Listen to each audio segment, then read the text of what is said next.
Muito bem, estamos ao vivo com mais um papo de carreira. Achei que ia dar problema hoje de novo. Começou aqui, cliquei lá para começar e fica rodando, rodando, rodando. Essa tecnologia, né? Depois de tela azul em aeroporto, aqui, né? A gente já fica meio assim ressabiado.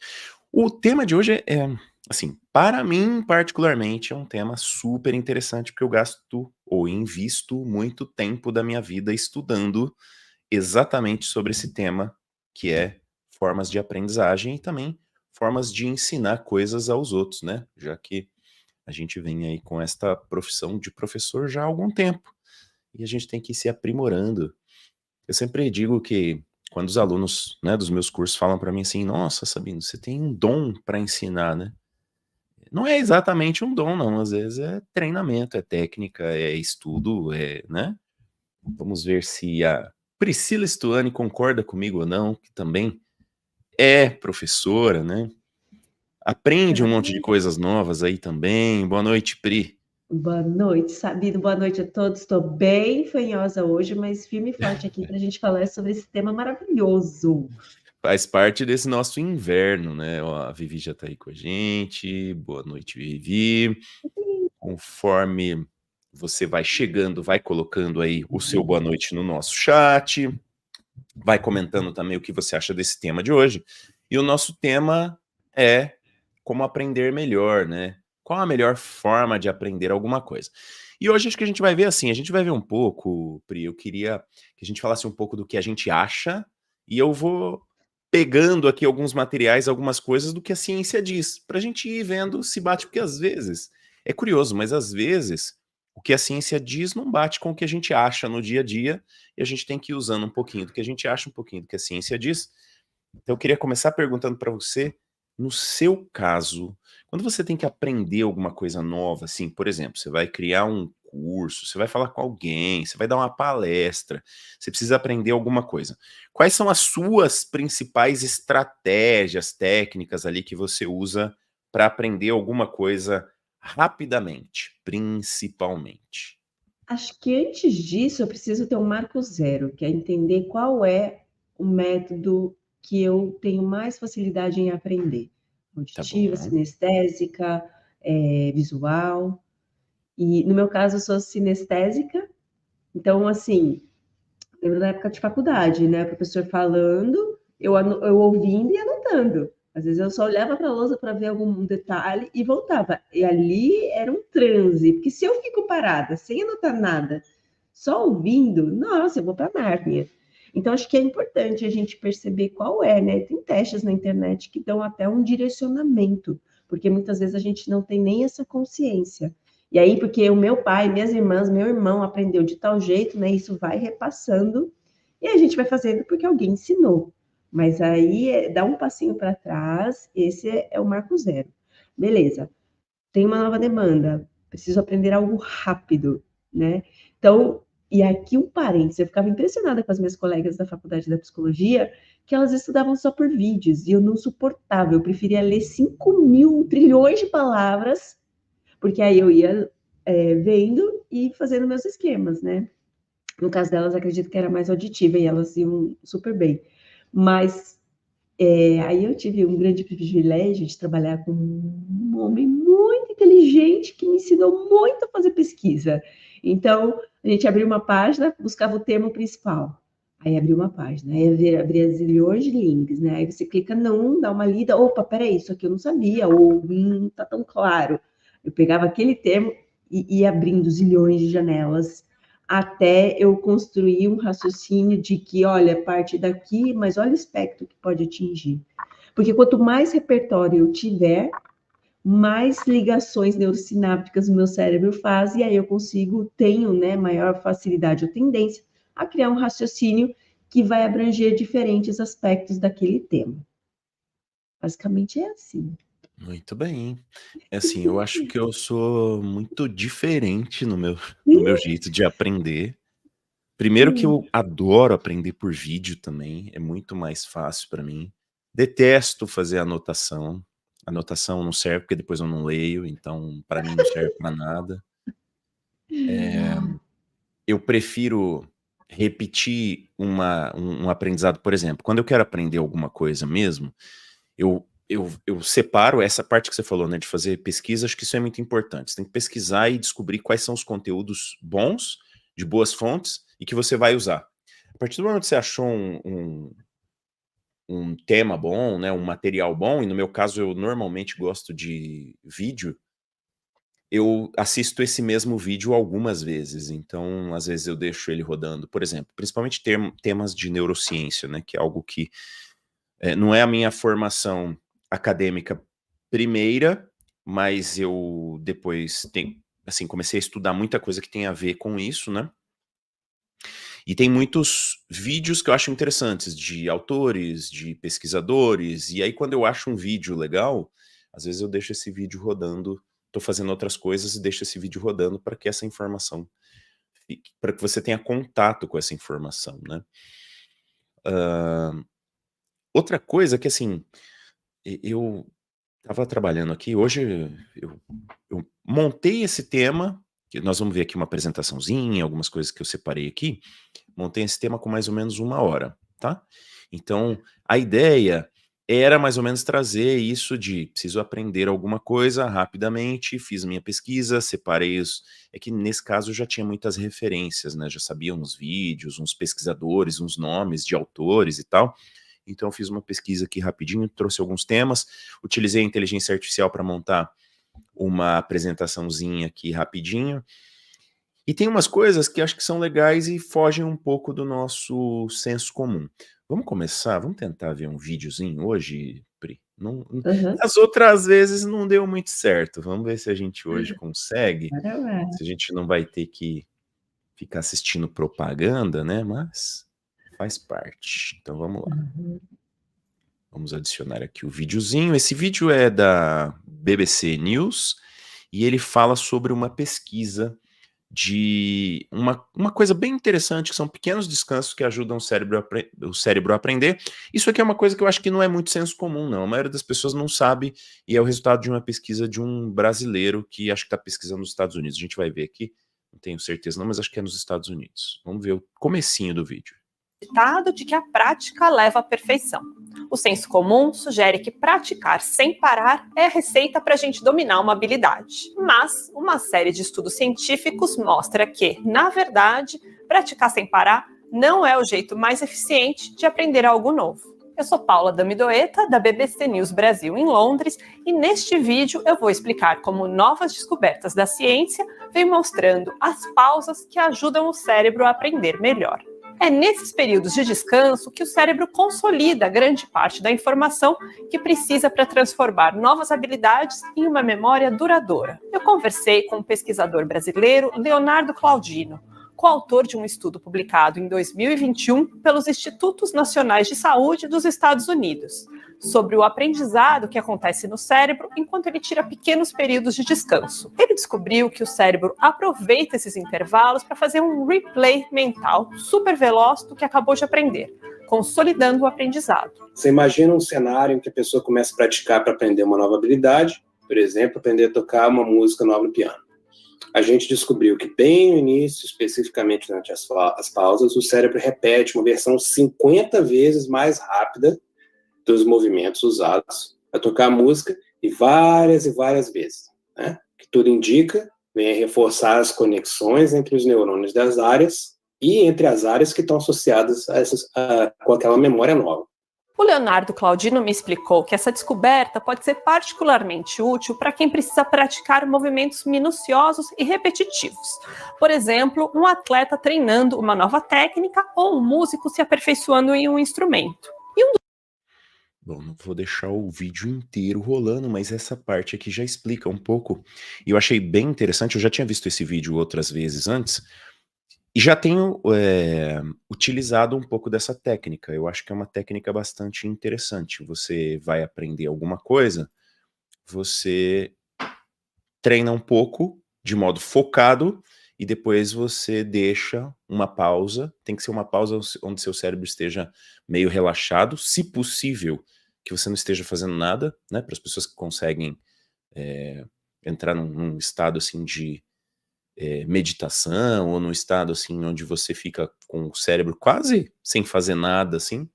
Tem gente que não consegue, né? Então isso já indica um pouco que essa pessoa vai ter dificuldade de aprender em quadros, por exemplo, de ansiedade, né, onde a pessoa está sempre com um monte de pensamento na cabeça, mas a ideia é que você treina, pratica um pouco alguma coisa, e depois você dá um tempo para o seu cérebro repetir aquilo, ele vai repetir aquilo muito mais rápido, vai repetir aquilo lá para começar a colocar nas memórias de longo prazo, e isso é especialmente importante quando é algo, principalmente motor, assim, né? Você está aprendendo, que nem ele deu o exemplo de tocar piano, mas para atividades que são só atividades mentais, cognitivas, né? Como aprender alguma coisa ali que você está estudando, sei lá, uma matéria nova, alguma coisa assim, também funciona desse jeito.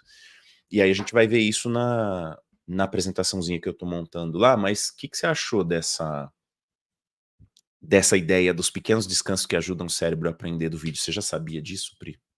Eu estava até tentando resgatar aqui qual autor, né? Porque a gente estudou muito sobre Piaget, Vygotsky e Vallon, né? Que são as grandes referências aí, inclusive Paulo Freire, mas no caso a gente usou esses 3 autores.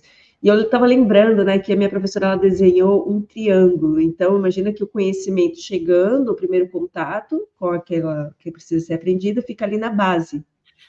Esse descanso a gente chama de acomodação. Opa, então peraí, já tive o primeiro contato na teoria, entendi como é que funciona. E depois com a prática, né, depois de um tempo você resgatar isso, você vai reforçando esse aprendizado. Se eu não me engano, agora não tenho certeza se foi Vygotsky, mas ele falava muito desse interacionismo, né? Sobre como que a gente interage com as coisas que estão ali. Porque se eu só aprendi isso e guardo para mim, acabou. Isso não vai ser reforçado, não vai gerar memória de trabalho, muito menos não vai reforçar memória de longo prazo, né? Então, eu acho interessante. Eu lembrei muito dessa questão do acomodar, que é uma palavra que eu gosto de usar muito nos processos terapêuticos. Porque às vezes a gente entra em primeiro contato, que negócio está borbulhando. Daqui a pouco vai acalmando. Então, acomodar nesse sentido. A gente deixa lá, em algum momento eu resgatar. Não, é super interessante isso, porque assim, eu acho que, agora que você falou, eu me lembrei que realmente essa ideia, ela já vem sendo trazida por alguns autores, né, de que você precisa dessa acomodação, e agora a neurociência, qual que é a grande diferença hoje em dia, né, da neurociência em relação a alguns anos atrás? São os exames de imagem. Por quê? Porque com o exame de imagem, a neurociência consegue constatar que durante a prática a pessoa está ativando algumas partes do cérebro e depois, quando essa pessoa descansa, eles conseguiram constatar que as mesmas atividades no cérebro, como se fosse a mesma atividade, só que 50 vezes mais rápido. Então agora a gente tem imagens que mostram que isso realmente está acontecendo, né? Diferente de antes, que era uma suposição. Os autores mais antigos, eles tinham, né, uma suposição e aí faziam alguns tipos de experimentos para saber, mas hoje a gente tem os exames de imagem que ajudam demais, né? Ó, a Karina tá aí. PET scan, PET scan é vida, né? Quando eu fiz a minha pós em neurociência, o meu professor de neuro, ele levava muito conteúdo pra gente. E é incrível, né? Porque a gente tem a validação de uma teoria, né? Claro que ela vai evoluindo, mas fica ali comprovado, né? Não, claro. Eu já queria pedir para quem estiver acompanhando a gente aí, coloca no chat. Qual é a sua melhor forma de aprender, né? Porque hoje a gente está aqui falando um pouquinho de teoria e prática. Então estamos trazendo aqui algumas técnicas, mas eu também quero ouvir de vocês, ou ler, né, nesse caso, quais são as técnicas que você usa, ou qual é a forma que você acha a melhor forma de aprender. Tem um detalhezinho aqui, Pri, que é o seguinte. Essa história de que, cada um tem o seu jeito, é verdade até a página 2, sabe? A neurociência tem mostrado que existem algumas formas que são formas mais efetivas de aprender, mesmo que a gente ache, não, eu aprendo melhor dessa forma, eu aprendo melhor dessa forma. Então, justamente por causa, né, desses exames de imagem, hoje já é possível saber que existem algumas técnicas que são técnicas e alguns itens também do cenário. Eu queria mostrar aqui uma apresentaçãozinha que eu fiz com a ajuda da inteligência artificial, mas praticamente eu direcionei tudo que eu queria, porque que a inteligência artificial fez eu não curti muito, não. A Vivi falou assim, sou ansiosa. E muito, na verdade. O cérebro não para. Mas penso que a prática ajuda bem o aprendizado. Sim. E a internet está dando delay ali. Mas a ansiedade é uma das coisas que vai dificultar a aprendizagem mesmo, né? Justamente porque, vamos dar uma olhada aqui, ó, deixa eu apresentar a minha tela aqui agora. A apresentaçãozinha que eu fui criando ali para pegar os principais itens, tá? Tem umas partes que estão em inglês, porque a inteligência artificial gerou em inglês e eu deixei, tá? Estou usando o Copilot lá no PowerPoint, e algumas coisas que não eram tão importantes assim eu deixei. Então, algumas coisas iniciais. E aí, gerenciamento do tempo, percebe que assim, ó, não é o que você, por exemplo, Priscila Stuani, ou que eu, Roberto Sabino, quero fazer para aprender. Tem algumas coisas que são básicas mesmo, e eu gostei, porque a inteligência artificial trouxe um ponto, por exemplo, se eu fosse fazer essa apresentação aqui, eu não traria, porque para mim é muito óbvio. Para você aprender alguma coisa, você tem que gerenciar o seu tempo. Se você não fizer uma boa gestão do tempo, que horas você vai estudar? Que horas você vai praticar? Que horas você vai fazer as outras coisas que você tem que fazer?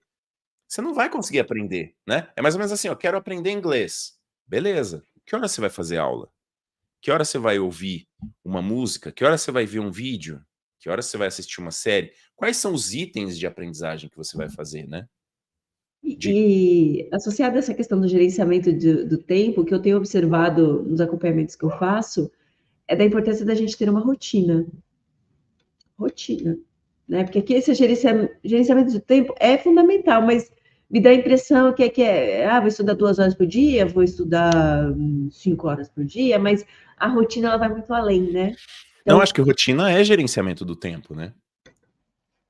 Não, assim, se a gente aspecto dentro, né? Se a gente pensar bem, não é só gerenciamento, é gerenciamento e otimização. Porque quando você cria uma rotina, Pri, você tá fazendo assim, ó, eu já sei o que vai acontecer. O criar rotina é justamente assim, criar a previsibilidade. E nada mais é do que você colocar o seu tempo à sua disposição. Por exemplo, você fala assim, ó, vou criar uma rotina de ir na academia todo dia às 6 horas da manhã. No dia seguinte, você já sabe que você vai na academia às 6 horas da manhã. Então você não precisa ficar pensando naquele dia o que você vai fazer. Mas, assim, eu entendo o que você está falando. É mais, né? Criar rotina é mais do que gerenciamento do tempo. Mas o gerenciamento do tempo está lá dentro, não está? Sim, está dentro. Sim, com certeza. E outra coisa, que momento do meu dia funciona melhor? Eu sou matutina. Não me peça para estudar. Se fosse fazer outra faculdade à noite, como foi o último caso, zero condições. Então, a minha condição só vou fazer se for de manhã, porque eu me conheço. Boa, então, ter essa noção também. Tem gente que fala, nossa, se eu pudesse, eu faria à noite, à madrugada, trabalhando. Então, ter esse autoconhecimento também favorece nesse processo aqui, porque aí você não acorda de manhã, você tem dificuldade, você não está muito afim de estudar, e você coloca lá na sua lista que você tem que acordar todo dia 6 horas antes, 6 horas da manhã para estudar. Vai rolar? Você sabe que você falou um negócio que é interessante. Tem assim, ó, há alguns anos atrás, se você me perguntasse, eu ia dizer assim, não, eu funciono bem à noite para aprender. Porque, assim, eu não sinto... Eu sinto mais dificuldade em fazer as coisas na manhãzinha, né, no comecinho da manhã, do que no final do dia. Eu trabalho muito até tarde e tal, e acho que estou indo bem. Não é o que a neurociência diz mais recentemente. Qual é a ideia? Sim, existem pessoas matutinas, que são as pessoas que acordam mais cedo. Mas as pessoas vespertinas, elas não são aquelas pessoas que acordam tarde, né? Que tipo, vou acordar meio-dia, vou trabalhar. Não, não é isso. O ser humano, segundo, assim, ó, eu tô me baseando, né, nos últimos estudos que eu vi sobre sono, e eu tenho visto bastante coisa sobre sono, porque é uma das coisas mais importantes para o funcionamento do cérebro e tal, que a gente, assim, eu não vou lembrar exatamente os horários, mas o que acorda mais tarde deveria acordar 9 horas da manhã.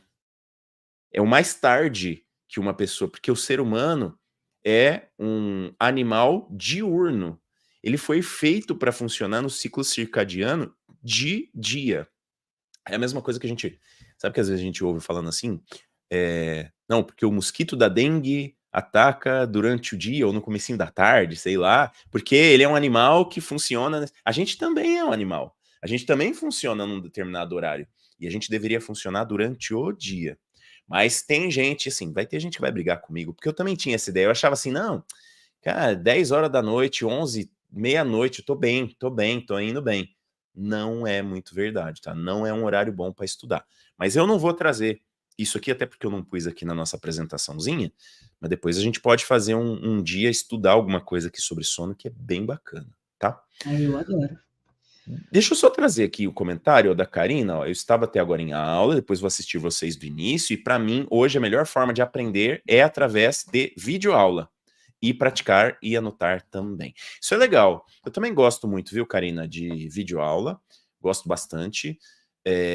Não gosto de anotar, já falei, né? E isso há muito tempo já eu joguei fora isso, porque assim, eu anotava. Teve uma época da minha vida que eu anotava. E depois eu descobri assim, eu anoto e não uso isso para nada depois. Alguém pode falar assim, pô, mas o fato de anotar faz você estar trabalhando ativamente com aquele conceito. Até é verdade. Eu anoto algumas coisas, mas é muito raro. Eu prefiro entrar em contato com o conteúdo 2, 3, 4 vezes do que anotar. Mas aí é questão. Diga. No meu caso, né, nessa última faculdade, porque na primeira, lá de marketing, eu anotava ponto e vírgula, se alguém precisasse dos cadernos, enfim, das anotações, era comigo, né? Aí beleza, aí você vai, né, amadurecendo. E aí eu comecei a trabalhar muito com mapas mentais, porque dependendo da faculdade, acho que todas, né? Mas, no meu caso, eu tinha que tentar criar relações, por exemplo, esse autor pensa desse jeito e esse autor é antagônico. Mas aí eu teria que saber. Aí se eu falo, fulano é isso, aquilo. Então, eu tinha uns esquemas mentais, zero noção de desenho estético, mas eu fazia essas correlações porque eu não tinha tempo, por conta de trabalho, de outras demandas pessoais, sabe aquela coisa, assim, admirava meus colegas, eu fiquei estudando a madrugada toda, eu assim, gente, pelo amor de Deus, estuda na aula, faz um esquema que não precisa ser mapa mental, não precisa, mas alguma coisa para te ajudar, cara, à noite você tem que dormir, que é isso mesmo que você estava comentando, aí chega lá para fazer a prova, olheira lá no pé. E aí, no meu caso, eu fui refinando essa técnica da anotação, porque também ficar anotando ponto e vírgula que o professor falava, não fazia sentido, não dava tempo, e era Você não muito presta denso os atenção em conteúdos. tudo, né? Aí, beleza, chamava o negócio. E aí, com o tempo, também você vai meio que pegando as manhas, né? Pô, isso aqui tem cara de pergunta de prova, isso aqui, né? Ou isso aqui no meu dia a dia profissional é importantíssimo eu saber. Importantíssimo. Então, era isso que eu tentava refinar para otimizar ali o meu processo de aprendizado, pensando que eu não tinha muito tempo e que eu precisava aprender, porque a gente está falando de uma profissão de extrema responsabilidade, né? Então, acho que a forma com que a gente também lida com o aprendizado vai fazer com que a gente se esforce mais ou tenha melhor capacidade de perceber como é que eu aprendo melhor ou não. E se a gente for seguir o método tradicional, o professor na frente, no palquinho, você aqui anotando, ou em Nárnia, tá ali só pela presença, só que na hora que você entra no mercado de trabalho, se não souber, amigão, ou amigona, vai complicar. É isso aí. Isto é verdade. Ó, a Vivi comentou assim, quando a gente anota, aprende melhor mesmo. Eu sim, ok, mas eu não sei se eu concordo não, tá? Eu vou falar que, pelo que eu tenho visto, e depois a gente vai ver, eu coloquei na apresentação assim as principais coisas, os principais pontos, né, que eu tenho visto nos estudos. Eu acho que anotar é uma das coisas de aprendizagem ativa, que está inclusive nesse slide aqui. Mas precisa tomar cuidado, porque às vezes a anotação, ela acaba encobrindo um não entendimento. Então assim, você está simplesmente anotando um monte de coisa que depois você vai perceber que você gastou o tempo anotando e você não gastou o tempo focando a sua atenção no conteúdo que você queria aprender, que é uma das coisas que a gente vai ver aqui que são importantes, tá? Aí ela diz que gosta de anotar e já mesmo com tudo automatizado. Tem usado o Copilot também, é bacaninha, sim, ajuda pra caramba. temos umas limitações, né? Estudar à noite, não sei se conseguiria mais. Já passei bem dos 4.0, porém eu prefiro trabalhar mais à noite porque acho mais silencioso e o foco ajuda mais. Também é verdade, né? Eu achava que eu era noturno, tá, Vivi? Assim, na verdade, hoje eu ainda trabalho bastante à noite, ainda acho que funciono bem à noite, mas eu já botei na minha cabeça que o quanto mais eu conseguir trazer essa minha produtividade mais para cedo, melhor eu vou estar cuidando do meu cérebro, da minha aprendizagem, porque a gente tem que dormir durante a noite e trabalhar durante o dia. Claro, a menos que a gente tenha todo um cenário, que nem você falou, às vezes tem um movimento na casa, por exemplo, que não permite que você consiga focar durante o dia. Aí a gente acaba deslocando, mas aí não é o ideal, mas às vezes por causa do cenário a gente tem que fazer. Só para finalizar essa ideia aqui, Pri, ó, aqui tem aprendizagem ativa, né? Eu demorei para entender esse negócio de aprendizagem ativa, sabe? A gente, né, a didática de uma empresa aí que a gente conhece já fala disso há muito tempo, e no começo eu meio que passava meio batido, depois eu fui olhar com detalhes o que é aprendizagem ativa, e aprendizagem ativa é você ativamente interagir com conteúdos, ou criar conteúdos, ou agir de forma a interagir com a informação ativamente. Então, por exemplo, assistir um vídeo é aprendizagem passiva.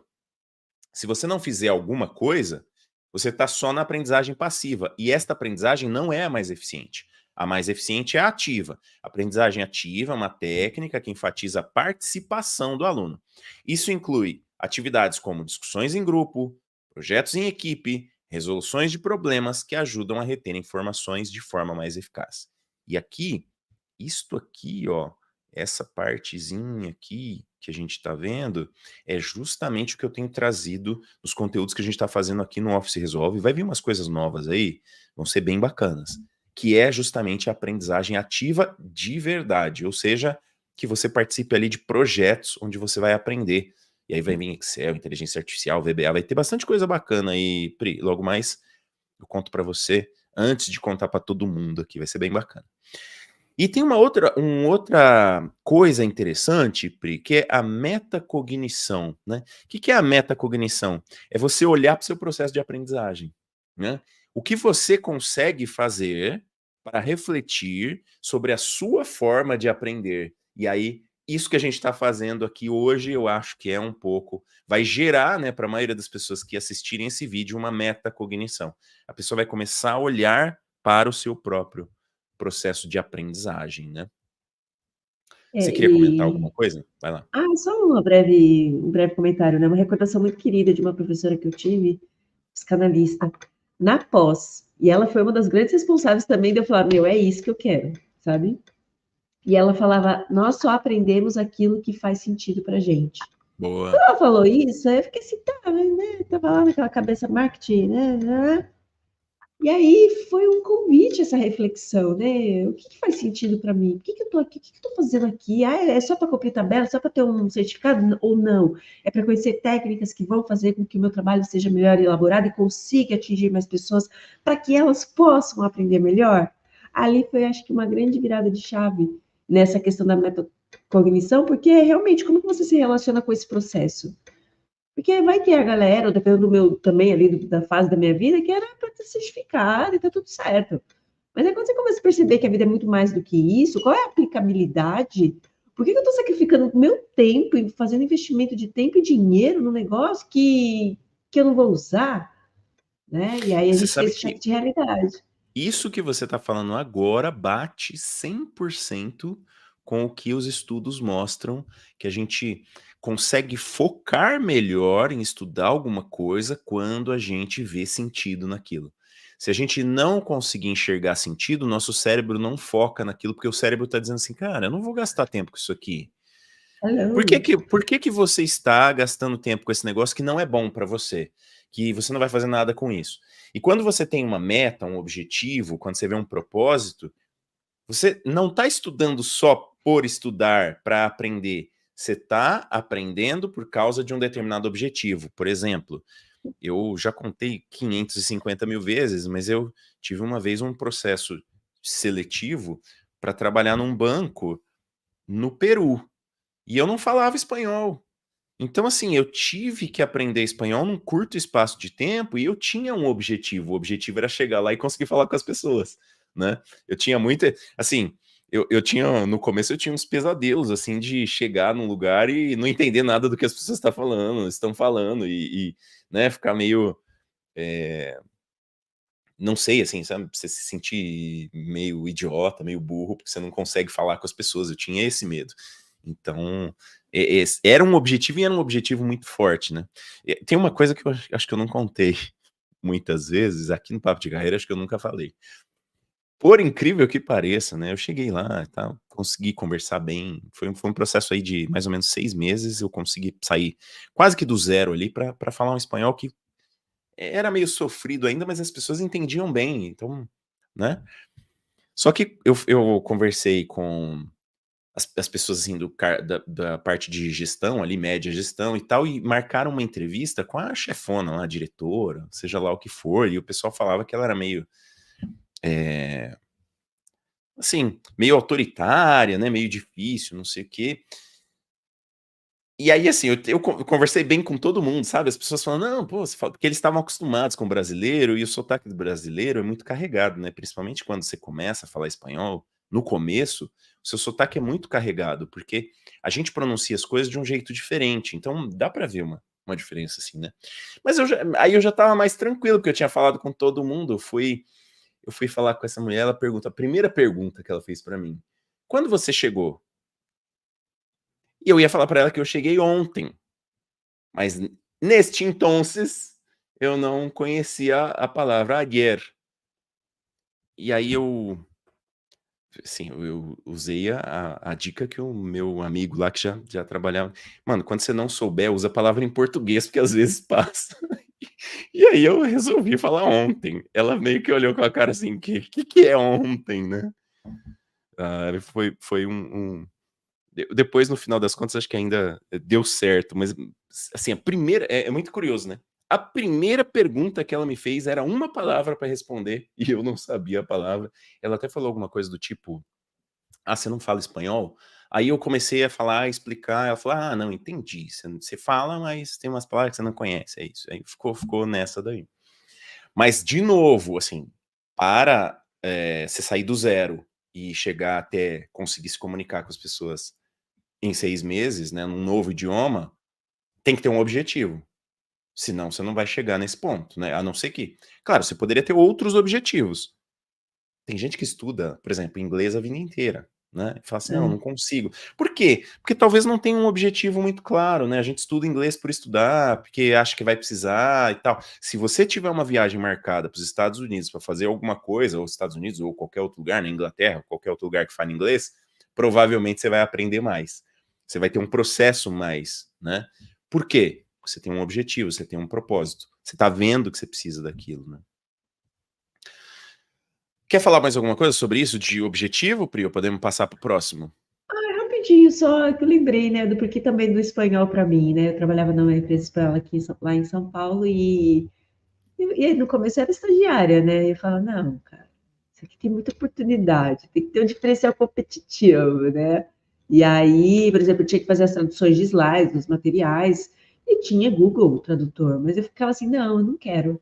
Eu quero ter condições de conseguir participar de uma reunião em espanhol, de receber a galera quando chega aqui, deles se sentirem à vontade, por mais que eles quisessem aprender português também, mas eu acho que é isso, é ter esse objetivo. Faz total diferença, né". Boa. Não, isso é legal, sim. Vamos falar um pouquinho eu vou passar rápido por isso aqui, porque, assim, eu trouxe aqui coisas que são óbvias, mas é bom a gente repetir justamente para a gente aprender, né. Repetir, repetir, repetir. A gente já falou várias vezes aqui de alimentação saudável, de exercício físico, de sono, mas isso é fundamental para a aprendizagem, né. Então, o sono é essencial para a consolidação da memória. Você mesmo tinha falado, né, a história de ficar estudando a noite inteira para fazer uma prova no dia seguinte. Pior bobagem, você vai mal na prova.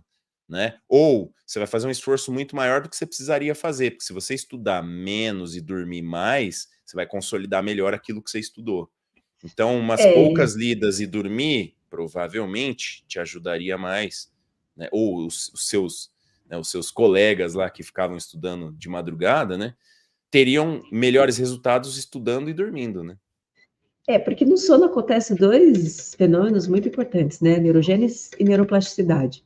Então, neurogênese é a geração de novos neurônios, neuroplasticidade é quando ali as enzimas fazem toda a captação daquelas memórias que a gente não usa, coisas que, até o próprio relaxamento muscular do corpo.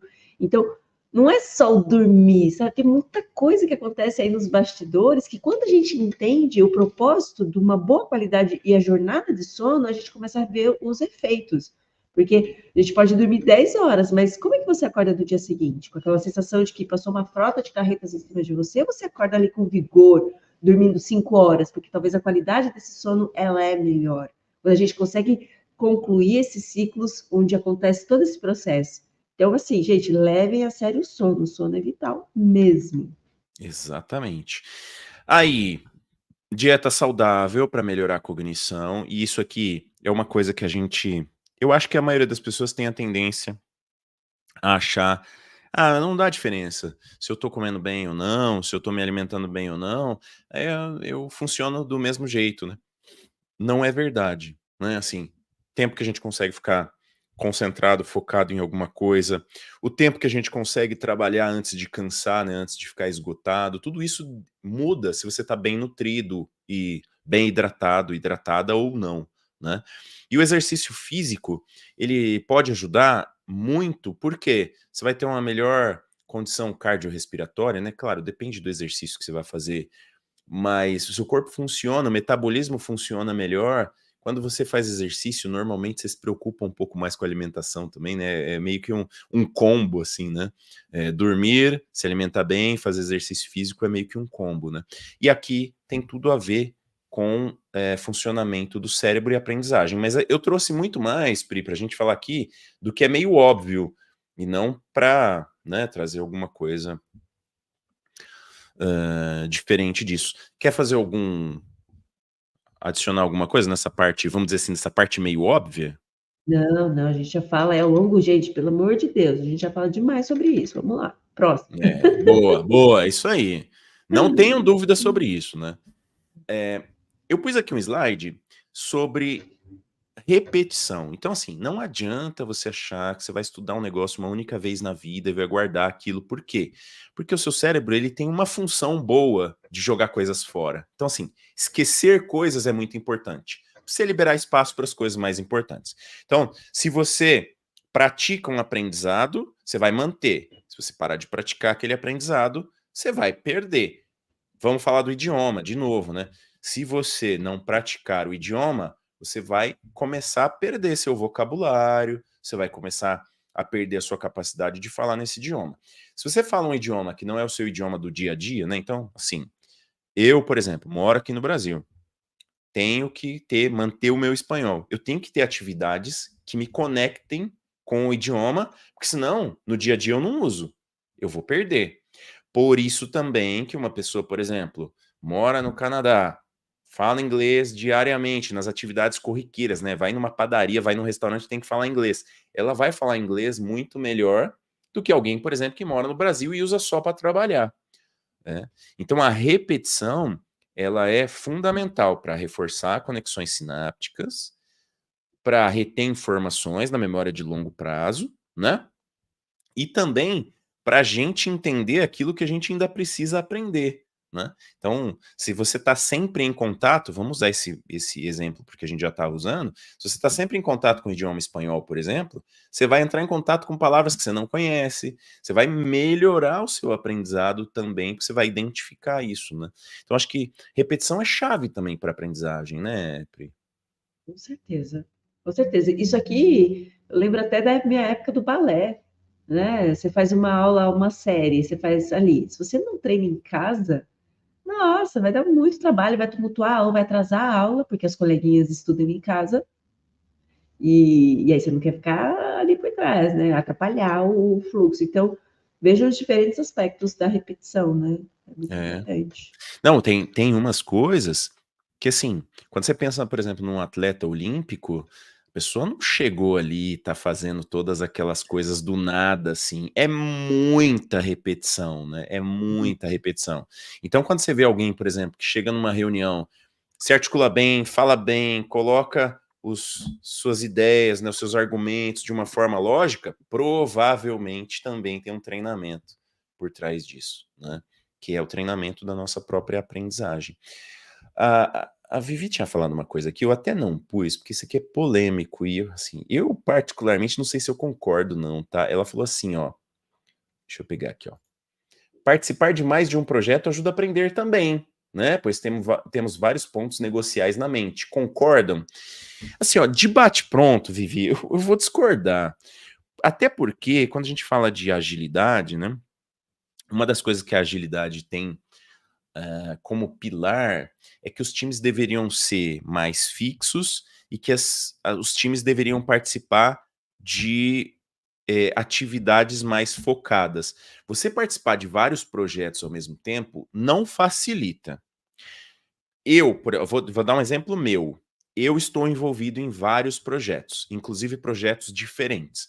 Se a gente falar, por exemplo, que o Papo de Carreira é um projeto, hoje eu estava gravando um vídeo de um curso de Excel com inteligência artificial em espanhol e tive que parar para fazer o Papo de Carreira em português sobre aprendizagem. Isso não me ajuda nem a aprender, nem a ser mais produtivo, mas talvez me ajude a ter uma capacidade cerebral um pouco maior de poder lidar com estas coisas.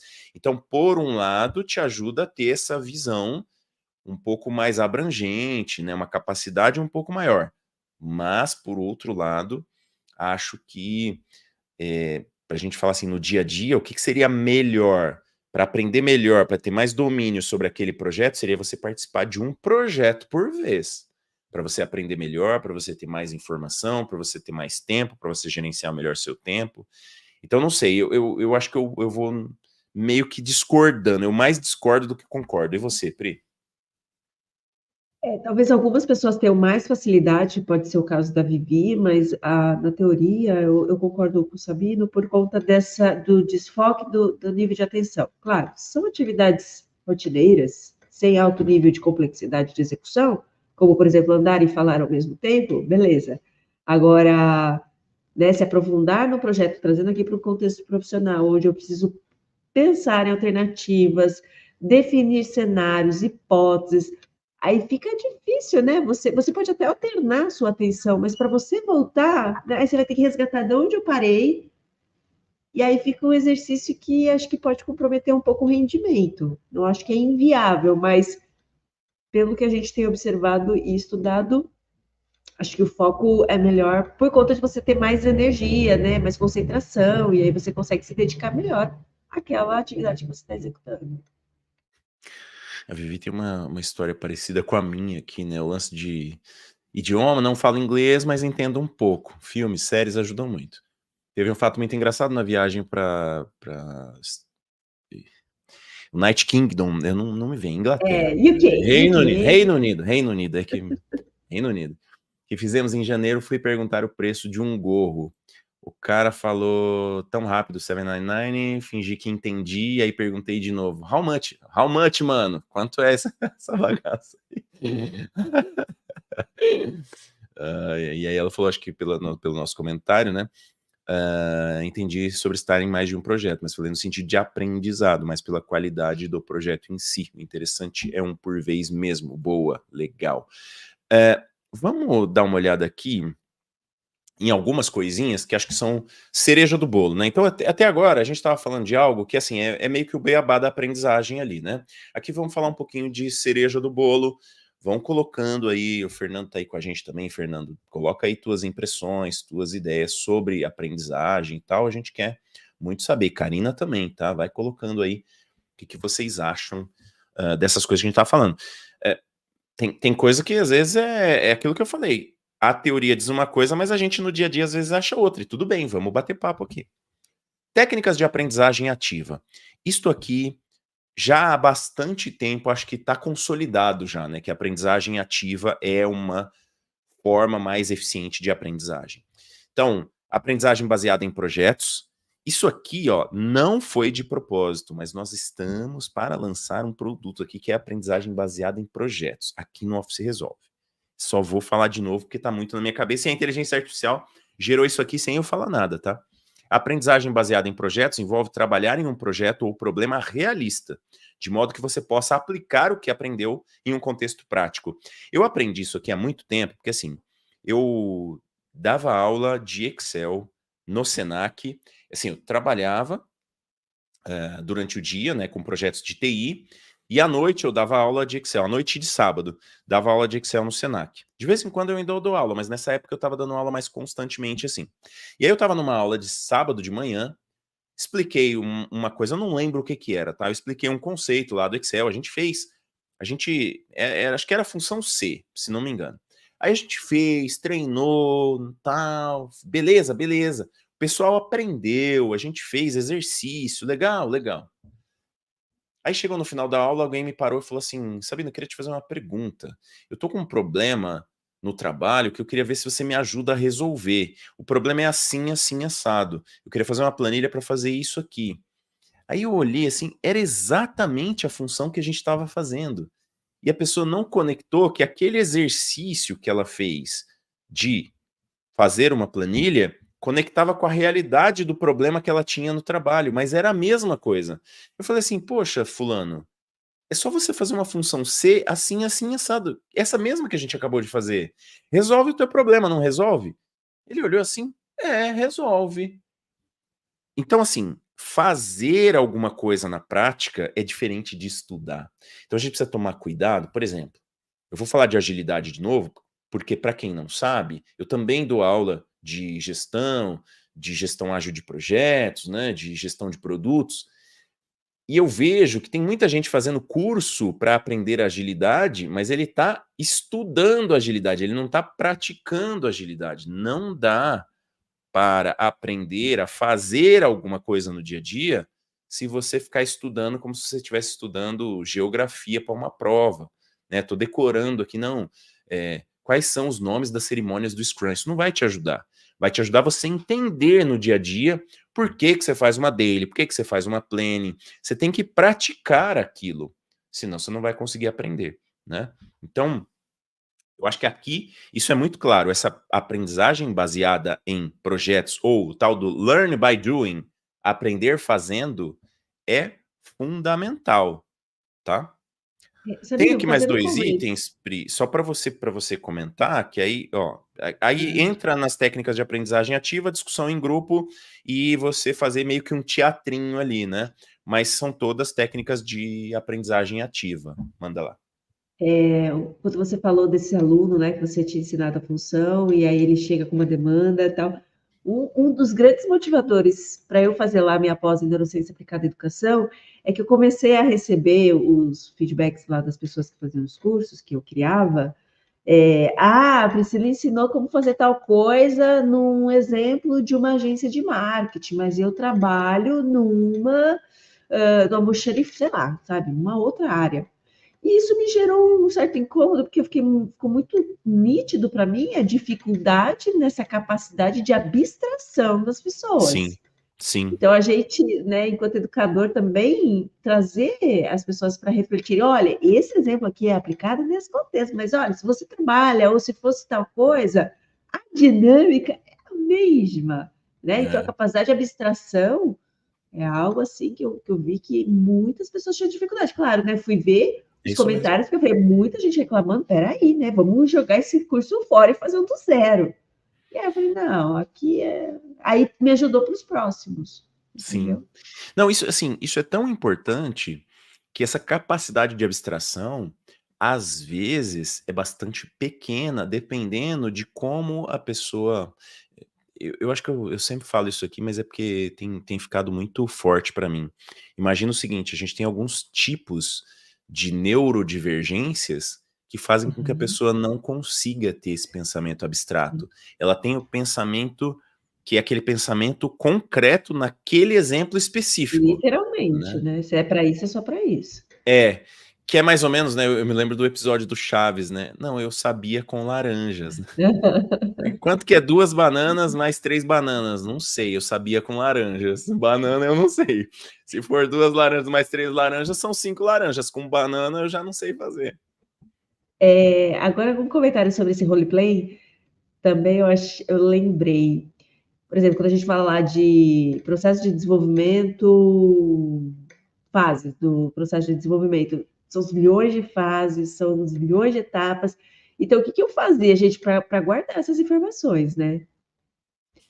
Eu criava lá o meu personagem, então aqui é um pai, João, que vem, tem uma criança, o filho dele está com essa idade, então vamos supor, de 0 a 4, quais comportamentos são típicos, né? Mas depois essa criança foi para o prezinho, por exemplo, para, sei lá, para o ensino infantil, e aí eu começava a criar isso.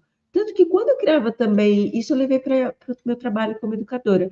Quando eu comecei a criar os meus planos de aula, eu contava história. Então, enquanto eu ia escrevendo, eu ia imaginando o que eu estava falando. E aí isso começava a refletir no meu processo de gravação, porque aí eu só dava aquela lidinha, tá, isso aqui, e vai. Porque se eu ficasse ali num mundo, num universo, num tempo e espaço, escrevendo roteiro, para depois gravar, a gente ia dar muito trabalho. Sim. Então, acho que é vocês perceberem o que faz mais sentido para vocês, né? Sim. Não, e o cérebro humano, ele conecta muito com histórias. Não sei se vocês já perceberam, eu percebo nitidamente, assim, às vezes sei lá, você vê um vídeo no YouTube, ou liga a televisão, ou liga alguma coisa, e alguém você pega uma cena ali pelo meio, assim, de um filme ou qualquer coisa, você fica querendo entender o que tá acontecendo, quem são aquelas pessoas, e depois você fica querendo saber o que aconteceu. É meio que assim, né? Você começa a ver você fala assim, vou ver um pedacinho desse filme aqui. Se a cena for minimamente interessante, você fica querendo ver, mas o que vai acontecer aqui, né? Então, o cérebro humano, ele conecta muito com histórias. Por isso que esse interpretar papéis aqui, né, que seria o role-playing, é tão interessante também para a aprendizagem, né? Eu acho que uma das cerejas do bolo aqui, para mim, mais interessantes, e a gente já está chegando no final aqui, mas essa aqui eu não poderia deixar de falar de forma nenhuma, são os 2 modos de aprendizagem, e não é só de aprendizagem não, é de funcionamento do cérebro. Para quem é de tecnologia, a gente tem até uma brincadeira que é assim, né?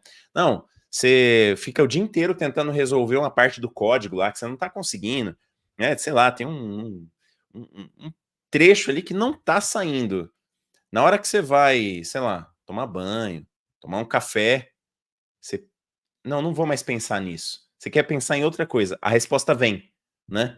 Por que ela vem? Porque é um modo difuso. Então, o que é modo focado e modo difuso?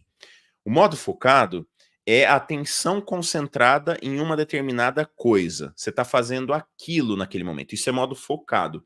Quando você está fazendo isso, se você tiver uma boa capacidade de atenção, o seu cérebro vai ignorar as outras coisas. Então, seria assim, se eu estiver muito focado em alguma coisa, alguém pode me chamar, eu não vou ver. Pode ter barulho eu não vou ouvir. Você tá focado. Você conseguiu focar naquilo. O modo difuso você tá meio assim, viajando, fazendo alguma coisa que o seu cérebro não precisa prestar atenção. Por exemplo, você faz alguma coisa que é automática. Que nem a gente, algumas vezes você tá, sei lá, dirigindo, né? E tem aquela sensação assim, poxa, eu cheguei em casa, mas eu não lembro do caminho, né? Eu não lembro o que aconteceu no meio do caminho. Eu lembro de ter entrado no carro e sair dirigindo. Por quê? Porque é uma coisa que você faz automático. Então, neste momento, o seu cérebro fica usando o espaço de processamento que você tem vago ali para processar outras coisas. Esse é o modo difuso, que é uma atenção mais relaxada, mais criativa. Quando você está assistindo, por exemplo, não sei se vocês já perceberam essa diferença, eu percebo bem. Tem filme que eu brinco assim, esse filme aqui você pode perder uns 10 minutos do filme que não faz diferença nenhuma, né? É aquela comédia romântica que você já sabe que no final o casal vai ficar junto, você já sabe que é meio um blá blá blá. É legalzinho? É legalzinho, pra quem gosta é legalzinho. Mas se você perder 5 minutos, né? Você levantou, foi tomar uma água e voltou, é muito previsível, né? É previsível e assim, é devagarzinho, é bobinho. Tem aquele filme de suspense que você fica preso no filme, que se você perder 10 segundos, você não entende o que está acontecendo. Então, é mais ou menos a mesma coisa, um modo focado e o modo difuso. É mais ou menos por aí, tá? E o cérebro, aqui que tá, talvez, a cereja do bolo de hoje o cérebro tem que alternar entre essas duas coisas. Se você tentar ficar só no modo focado, você vai gastar muita energia. Você não vai resolver. Se você ficar só no modo difuso, você não vai conseguir chegar nos resultados, porque o modo difuso sozinho não resolve o problema. Qual que é a alternância correta? Você foca no problema, tenta dar uma esforçada para você resolver o que você consegue resolver, depois você tenta entrar no modo difuso e você vai resolver aquilo. O que que eu costumo fazer, tá? Uma coisa que isso eu já aprendi. Por exemplo, vamos supor que eu não vou ter tempo de gravar um curso hoje.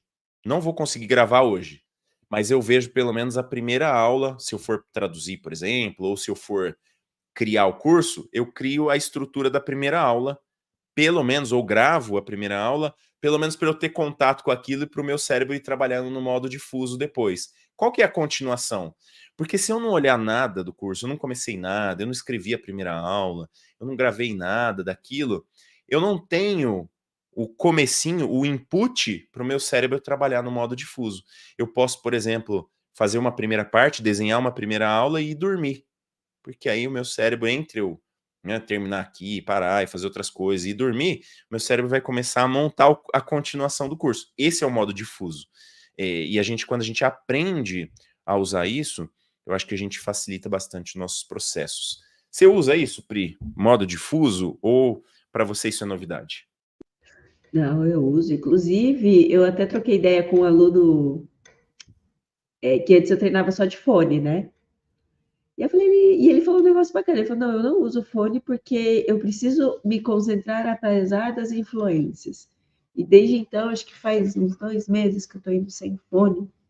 E é um treino. Por isso que eu falo, tudo é treino. Porque eu treino lá, imagina, som alto, barulho, pessoa conversando, mas eu tenho que estar ali pensando, concentrada no que eu estou fazendo, apesar dessas influências. E aí, quando eu venho para esse cenário de estudo, de atendimento, enfim, outros, parece que, sabe, porque antes eu só trabalhava com fone, gente, eu sou o tipo de pessoa que só trabalha ouvindo música, não sei nem que música que é, mas estou ouvindo música. E eu falei, não, eu preciso desenvolver essa capacidade. E eu acho que é isso mesmo, tanto que tinha uma época que eu deixava um bloquinho de nota no banheiro, porque é na hora do banho que, eureka! Momento eureka. E aí eu anotava e beleza, depois eu retomo, eu continuava com o banho. E se percebendo, né, como é que você funciona. Então, eu curto. Tem um neurocientista argentino que chama Facundo Manes. Ele fala sobre esse momento eureka. E ele fala assim, para que o momento eureka aconteça, né, que é esse momento que você fala assim, pô, descobri um negócio novo, inventei um negócio muito legal, você precisa ter ficado durante muito tempo debruçado nesse tema, tentando, não conseguindo, tentando, para que em algum momento isso aconteça. Não acontece momento eureka de uma hora para outra, é justamente fruto do que você focou, do que você estudou, do que você tentou e não conseguiu, em algum momento, em alguma parte desse difuso, o momento eureka chega. Deixa eu trazer algumas coisinhas aqui, Pri, do chat, ó, o Fernando falou pra gente, ó, para mim, aprender algo e colocar em prática na sequência faz mais sentido. Eu concordo. O Fernando tinha comentado comigo uma vez, não sei se ele vai lembrar, que ele estava fazendo vários cursos. Eu falei para ele assim, Fernando, se você fizer muito curso, né, um na sequência do outro, temas diferentes e tal, vai ser difícil de você aprofundar nesse conteúdo. Você vai acabar tendo várias informações meio rasas. Você vai ter que aprofundar em algum momento, né? E é justamente essa ideia, talvez, em algum momento você tem que focar, você tem que aprofundar naquilo, porque senão acaba ficando... E praticar é aprofundar alguma coisa que você já aprendeu, né? Mais do que tentar aprender uma coisa nova, tá? Aí ele falou assim, aprender sem ter um objetivo ou uma aplicação prática, para mim não funciona. Foi um pouco do que nós falamos também, né? Tem coisas que eu quero aprender e como não tenho aplicação prática, não consigo dedicar tempo e ter disciplina. Faz total sentido, Fernando. Isso realmente faz total sentido. A Vivi falou assim, ó, cereja do bolo. Me remeteu às aulas da CPRE. nostalgia, modelo Cano e tal, é isso. E vai vir, assim, ó, vai vir por aí CPRE 3. Acho que tá no 3.2, também tô trabalhando nisso. Nós estamos fazendo bastante. Nossa fabriquinha aqui tá bacana. Eu só não lancei nada ainda, mas a fabriquinha aqui tá bacana. Modo focado. Só os homens têm esse poder. Desligar todas as caixinhas e ficar só com uma. Meu sonho. Vivi, ó, eu não sei. Realmente, eu diria pra você que faz sentido o que você tá falando, assim.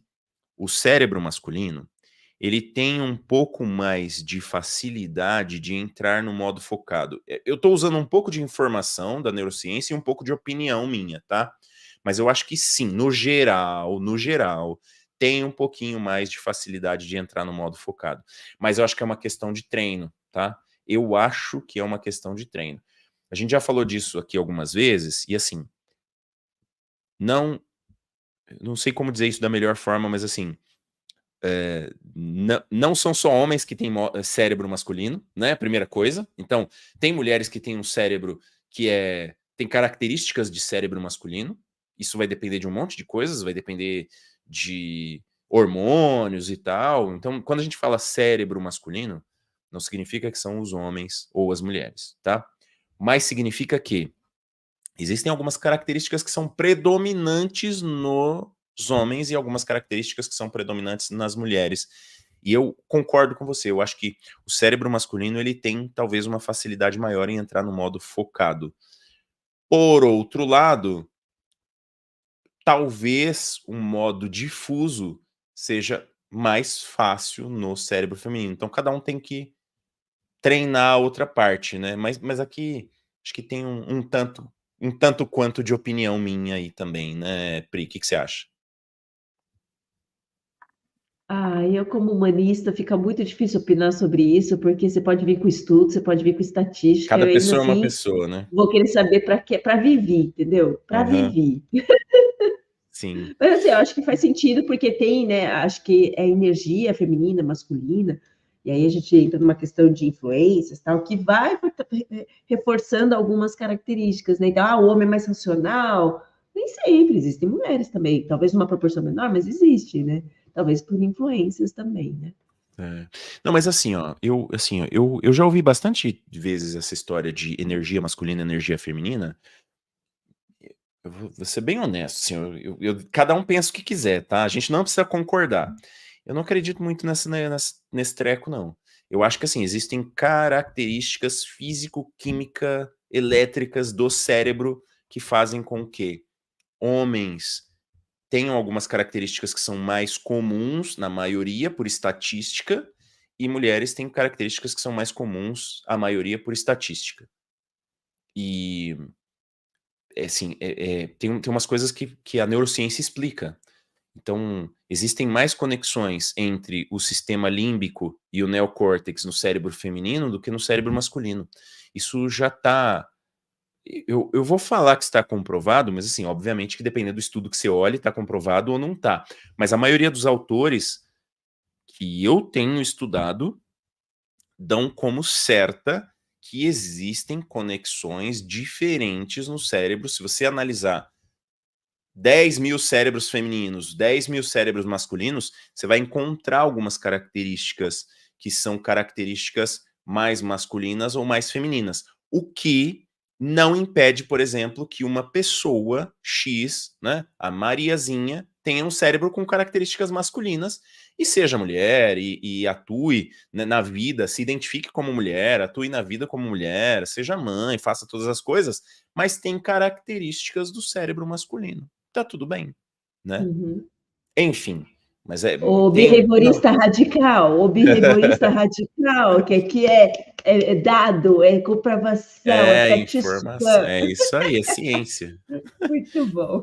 Mas acho que as visões são complementares, né? Eu acredito para mim nisso, mas acho que é legal ouvir as outras visões Mas também, quando né? eu falo energia, não é uma coisa xamânica, não é uma coisa. Não, eu entendi. Mas dá margem, né? Eu entendi o que você falou, porque eu sei que você é bem pragmática. Mas assim, a gente, quando fala nesse negócio de energia feminina, eu vejo uns negócios na internet aí que, pelo amor de Deus, também, né? que tal coisa tá destruindo a energia masculina porque não sei o quê, e aí, enfim, né? Signo, enfim.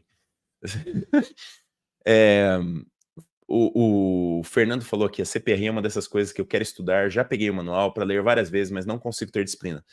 Tá convocado, Fernando, para participar da nossa mentoria CPRE, que tá no forno, vai sair. Então, hoje tá cheio de jabá aqui, mas tá quase. Não consigo desligar as caixinhas, infelizmente, só na outra encarnação meu treino veio tardio. Não sei não, viu, Vivi? Talvez um mindfulness, né, um treinamento aí para concentração, talvez não seja questão de ser cérebro feminino, talvez seja questão de um pouco de ansiedade, ou uma falta de sono que pode te criar uma falta de atenção, né? Talvez. Papo para uma roda de mesa presencial, talvez seja mesmo. Talvez seja mesmo. Ó, estamos chegando aqui no final, deixa eu ver como estamos de slides. Metacognição já falamos, né? Acho que tem umas coisas interessantes aqui. E isto aqui também é legal. Que é assim, ó, você está estudando alguma coisa? Tenta ver se você está realmente sabendo sobre aquela coisa. Aqui entra as técnicas de Feynman, que eu já falei algumas vezes em alguns cursos.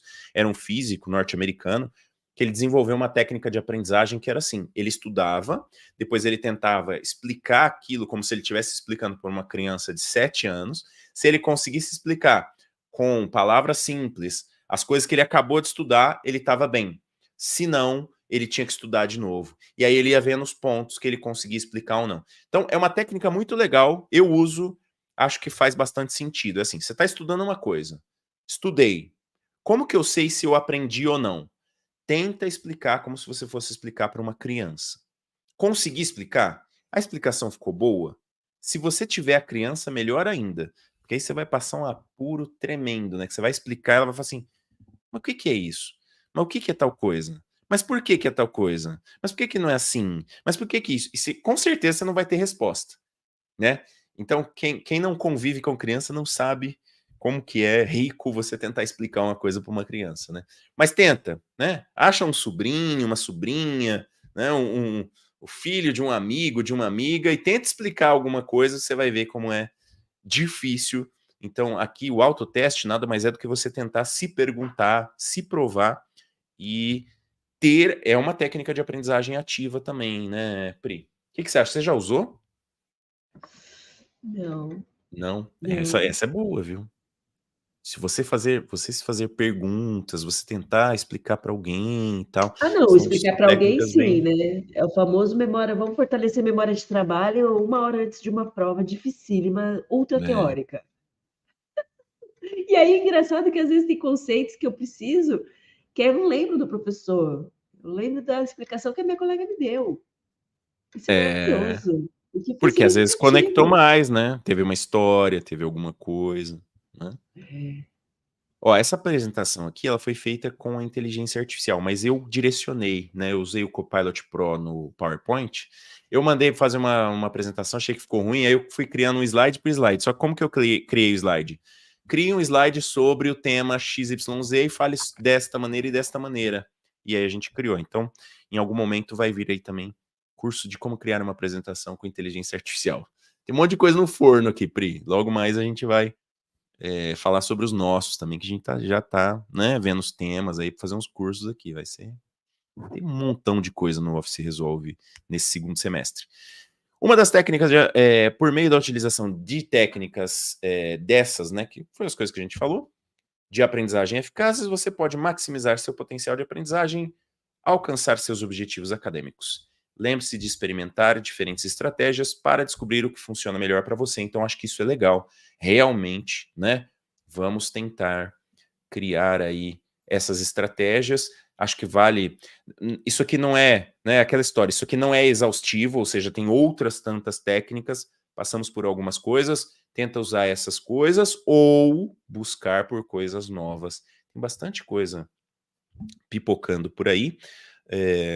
E cuidado com aquilo de, eu aprendo bem assim ou assado, sem querer experimentar técnicas novas, porque a neurociência e esses exames de imagem têm mostrado que tem algumas coisas que a gente fez durante a vida inteira que não são as mais eficientes. Então talvez valha a pena experimentar formas novas de aprender, né? Qual que é a sua mensagem final, dona psicóloga? Se conheçam, se conheçam. Boa. E aí vai do propósito, vai da rotina, vai de gestão de tempo, vai de técnica que mais facilita aí o seu processo ou não. E tenham claro o porquê que vocês precisam aprender. Só um parênteses, eu trabalho com pessoas que estão no ensino superior e às vezes falam assim, por que eu tenho que aprender isso? Sabe, é o famoso na matemática, por que eu preciso saber? Aí a gente chegou à conclusão de que ela precisa saber, porque se ela não souber, ela não vai ser aprovada na disciplina, logo ela não se forma. É um Acabou. objetivo, né? Acabou. Sabe? Senão a gente fica lá, querida, querido, assume, entendeu? Pronto, vai estudar para tirar o quê? Qual que é a média? 7? Então estuda para tirar 7. Pronto. Boa. E segue a vida, porque às vezes tem que racionalizar. Eu diria, talvez tenha um objetivo bom também, que é criar reserva cognitiva, né? A gente não falou sobre isso, mas o termo reserva cognitiva significa assim, as coisas que você aprende ao longo da vida, depois, quando você tiver mais velho, podem servir para proteger as coisas mais importantes. Então, pessoas que tem um estudo que mostra que pessoas que falam pelo menos um segundo idioma, que falam mesmo, né? Não que tentou estudar e tal, mas que falam um segundo idioma, retardam, eu não vou lembrar se são 5 ou 10 anos, o aparecimento de demência. Se ela tiver predisposição genética, né, e tal, e for desenvolver, pelo fato dela ter criado uma reserva cognitiva falando um segundo idioma, ela vai retardar isso em, acho que é de 5 a 10 anos. No geral, o que a gente pode entender? Criar reserva cognitiva, ou seja, aprender coisas novas, aprender diferentes coisas, te ajuda a ter um cérebro com uma capacidade maior, e se você tiver algum problema, ou naturalmente, quando você for envelhecendo, você protege aquilo que você sabe. Também é interessante. Hoje estouramos bem o tempo, né? Então, objetivo concluído, é isso? Show de bola. Gente, para finalizar aqui, não esqueçam, se você assistiu esse vídeo, chegou até aqui, deixa um like pra gente, ou curte aí, ou comenta alguma coisa pra gente, para dar engajamento também. Compartilhe com seus amigos esse nosso vídeo aqui. Deixa aí nos comentários quais são os temas que você quer ver aqui no Papo de Carreira, né? Quem sabe a gente faz mais um depois sobre aprendizagem e tal, mas tem um monte de coisas pra gente ver. E semana que vem tem mais Papo de Carreira, certo? É isso? Tchau, tchau. Até semana que vem com mais um Papo de Carreira aqui no Office Resolve.